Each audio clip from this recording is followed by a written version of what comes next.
Ça y est, vous l'attendiez avec impatience, voici enfin la confrontation entre le Peugeot 3008 et le Renault Scénic, deux véhicules ultra importants du marché français qui ont adopté le mode électrique pour leur dernière génération. Alors vous allez tout savoir, lequel est le plus efficient, le plus pratique, le mieux fini, le plus économique à l'achat, pour vous dire tout simplement celui qu'il faut acheter.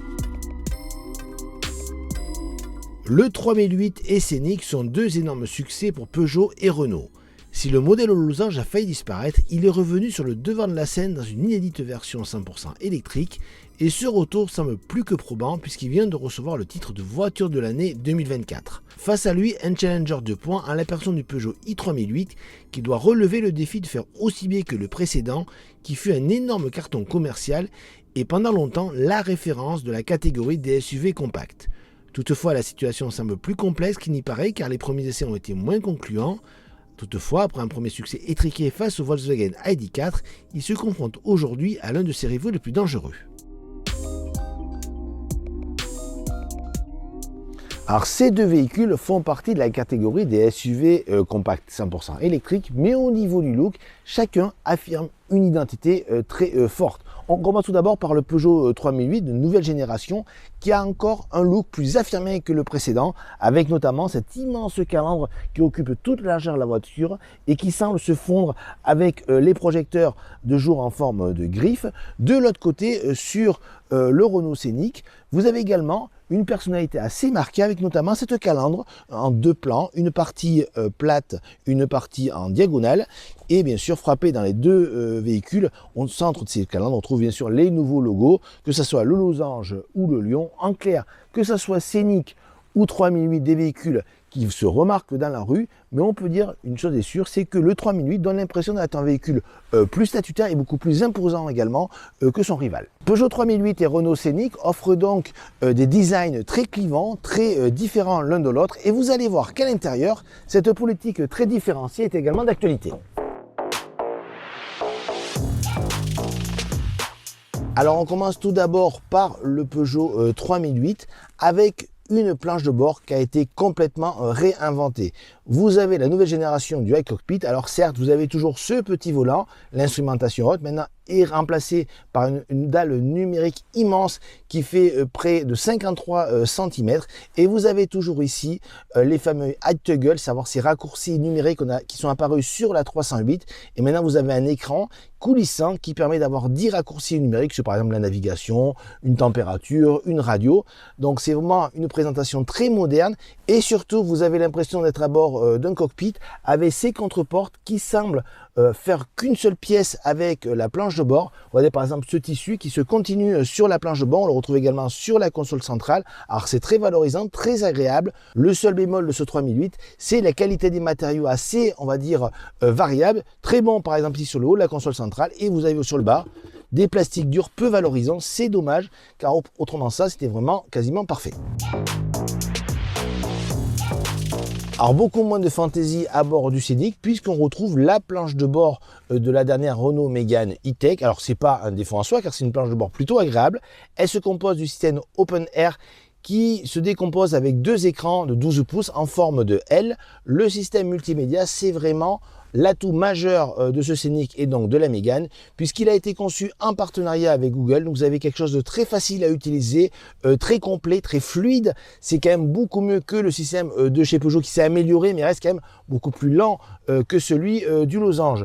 L'instrumentation est bien sûr numérique. Vous avez également beaucoup de rangements. Vous voyez ici au niveau de la console centrale, c'est vraiment énorme au niveau des rangements. Vous avez également ici sur la coudoir, vous avez également un équipement qui est plutôt valorisant, on en reparlera tout à l'heure, et une qualité des matériaux qui est un peu moindre que celle de Peugeot, mais plus régulière, comme par exemple ici vous avez du cuir surpiqué. Aujourd'hui on a une finition Esprit Alpine, vous avez des touches de bleu, référence bien sûr à la marque sportive un peu partout, qui apporte un plus de gaieté. Plus imposant visuellement, le 3008 confirme cette impression dans la réalité avec une longueur de 4,54 m, soit 7 cm de plus que celle du Scénic, mais le Peugeot est également plus haut de 7 cm, ce qui renforce le côté statutaire. Dommage que cela ne soit pas synonyme d'une plus grande habitabilité.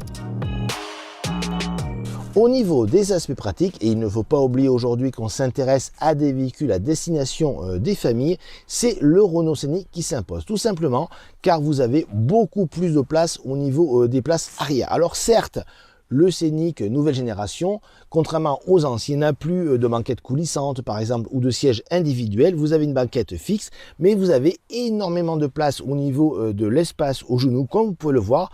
3 places vraiment utilisables puisqu'il n'y a pas de tunnel de transmission. Alors certes, la place du milieu est un peu moins confortable, mais quand même ça reste totalement exploitable. Vous avez en plus, en termes de largeur, une bonne largeur habitable, légèrement supérieure à bord du 3008, mais quand même elle est très bonne dans le Scénic. Et ce Scénic dispose en plus de petites astuces pour favoriser, on va dire, pour faciliter le quotidien, comme par exemple cet accoudoir intelligent qui recèle à la fois des rangements, mais également des fixations pour regarder par exemple un film à travers un smartphone. Vous avez également des prises de recharge et des rangements.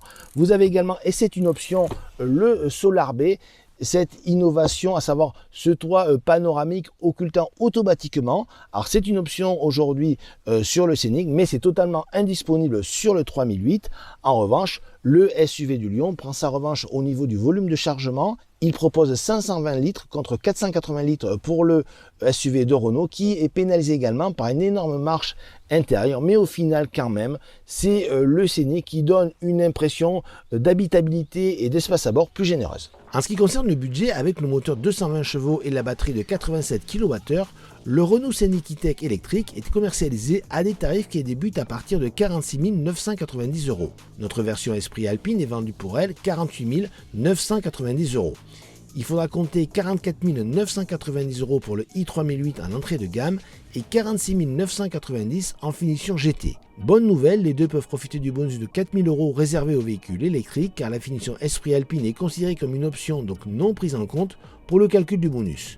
Le SUV du Losange part tout de même avec un désavantage de 2 000 € et cet écart se creuse car le 3008 bénéficie d'une garantie de 8 ans, 160 000 km, largement supérieure à celle du Scénic, qui doit se contenter d'une basique 2 ans, kilométrage illimité. Le 3008 profite également d'une valeur de revente supérieure. Au final, le 3008 remporte cette catégorie.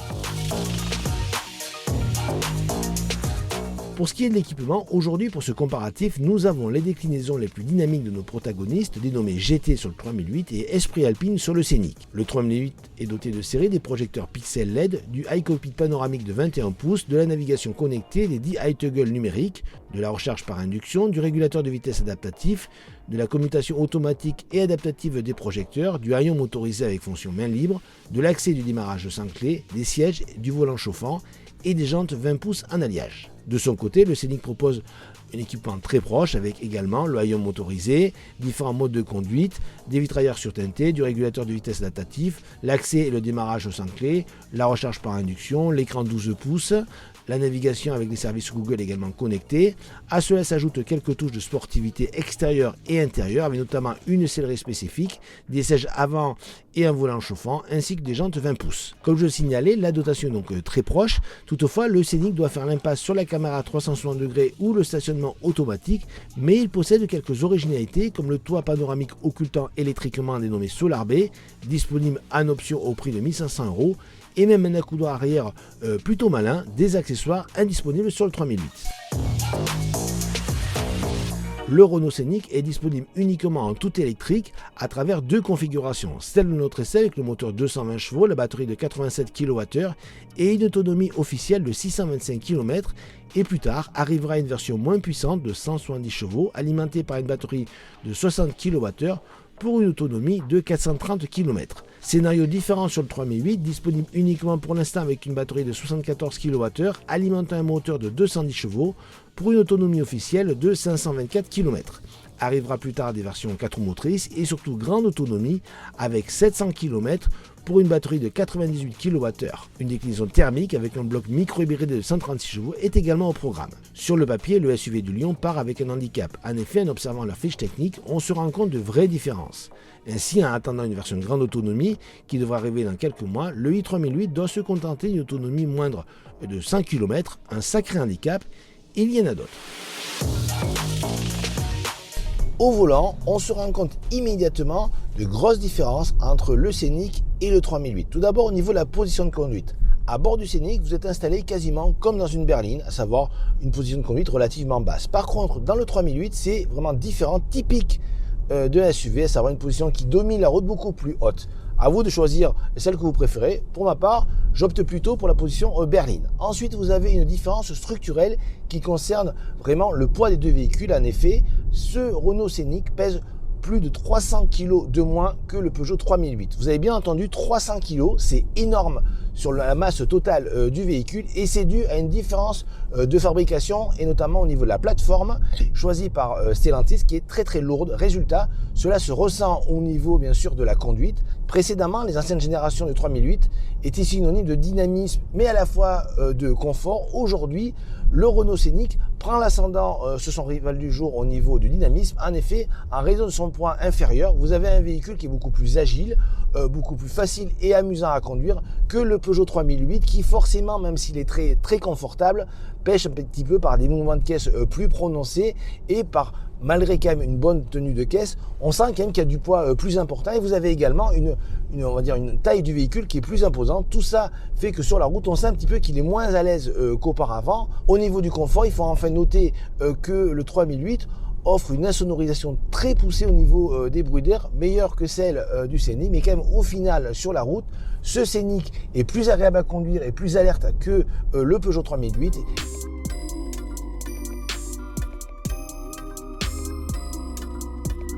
Pour ce qui est de la consommation, on aurait pu penser que la différence de masse allait jouer dans ce domaine. Ce n'est pas le cas et même c'est plutôt l'inverse. Ainsi, nous avons relevé sur les deux modèles une moyenne mixte très proche avec 18,7 kWh au 100 pour le Scénic et 18,2 kWh au 100 pour le 3008. Résultat, l'autonomie réelle du Scénic atteint 465 km contre 406 km pour le 3008. En matière de recharge, là aussi, nos deux concurrents ne sont pas logés à la même enseigne. En courant alternatif, avantage au 3008 qui peut recevoir du 11 kW de série contre seulement du 7 kW pour le Scénic. Le 22 kW est en option sur les deux modèles.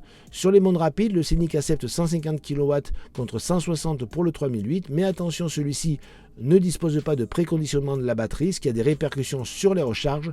Comme nous avons pu le voir avec des temps de recharge supérieurs aux chiffres officiels. Ainsi, nous avons constaté sur un essai longue durée un temps de recharge de 40 minutes pour passer de 20 à 80%.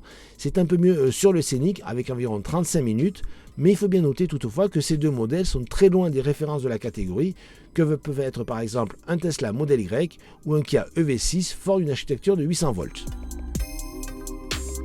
Lors des premiers essais du Peugeot 3008 de dernière génération, on s'était dit que sa carrière risquait d'être un peu plus compliquée que celle du précédent, et c'est le cas car aujourd'hui, le Peugeot 3008 s'incline face à l'un de ses principaux rivaux, le Renault Scénic. Celui-ci s'impose notamment par sa meilleure habitabilité. Malgré un gabarit plus restreint, il propose un espace habitable nettement supérieur à celui du Peugeot 3008, mais surtout, le Scénic domine son rival sur son terrain de prédilection, à savoir sur la route.